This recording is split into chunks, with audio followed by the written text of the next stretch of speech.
I went to the top neurologist at the University of South Florida, a young lady who's very well trained, who said, Mr. Wyatt, you have peripheral neuropathy and you're not an alcoholic and you're not a diabetic because we've done all these tests, so you fall into the 3% category that we call you, we don't know what you've got.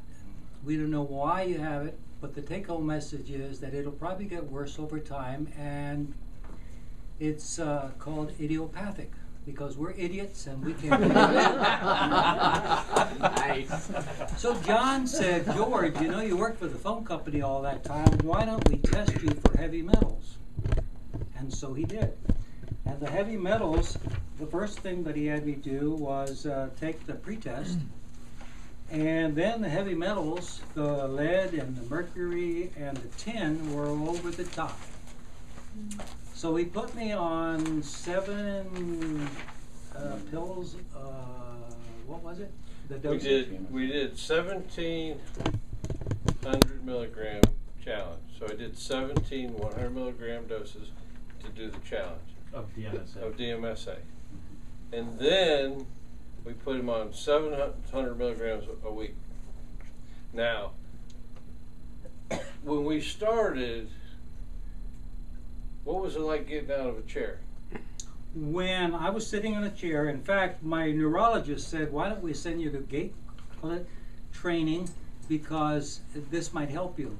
So the first thing that people do in the rehab department, and all of you probably do this with a lot of your patients, they said, we want you to sit in the chair and we want you to get up without holding on. So I would sit in the chair and I would stumble like this, and I would sit down and I would go. And now I can do this because I take the DSMA. I still have a little bit of peripheral neuropathy, but the difference is remarkable. If you could see where I was 6 months ago when the neurologist said the take-home message is you're going to get worse, and where I am now, it's difference of night and day. It really is. Metals. So when I went back to the neurologist this time, I came with the results. And what do you think the neurologist said? Wow. Now this is a trained person. As they do the test, you know, where they put the feathers and the pins and all of this stuff to check for that. And there was a remarkable change.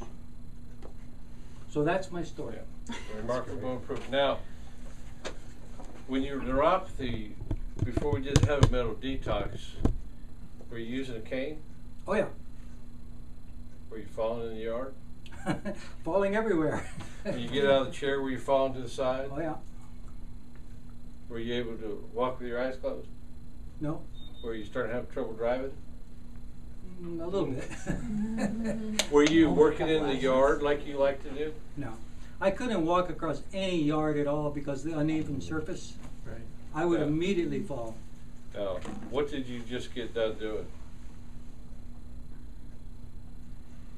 Saying what? All those bricks that are in my yard? I was able to take over 1,200 bricks from an old brick driveway and put them in a trailer and take them over to my son's house, which is about 2 blocks away, on a lawnmower tractor, and deposit them because we were going to have a whole new paver system put in the back.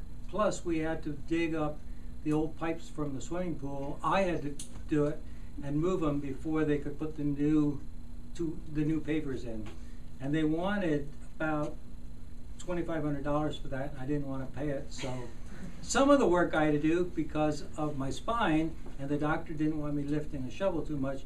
I sat on a bucket or something on a chair to do it, but it never fell. In the 60 or 90 days that I did all of that work, I never ever fell. He's a working machine, let me tell you.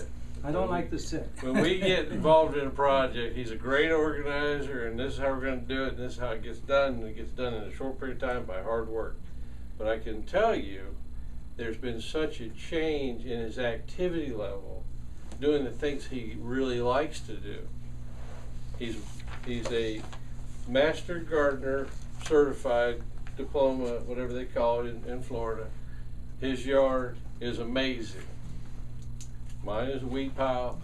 His is like going to an arboretum and looking around. And so it's just been really amazing to see the difference with his neuropathy.